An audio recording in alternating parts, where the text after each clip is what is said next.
Memperingati hari ulang tahun Sriwijaya FC ke-18 tahun, digelar sederhana di salah satu panti asuhan di Kota Palembang. Perayaan dihadiri jajaran manajemen, pelatih, pemain, dan perwakilan supporter.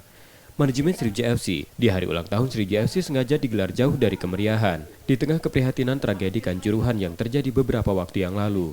Manajemen memilih berbagi kasih di salah satu panti asuhan. Manajemen juga mengharapkan dukungan penuh supporter hingga masyarakat Sumsel agar Sriwijaya FC kembali promosi ke Liga 1.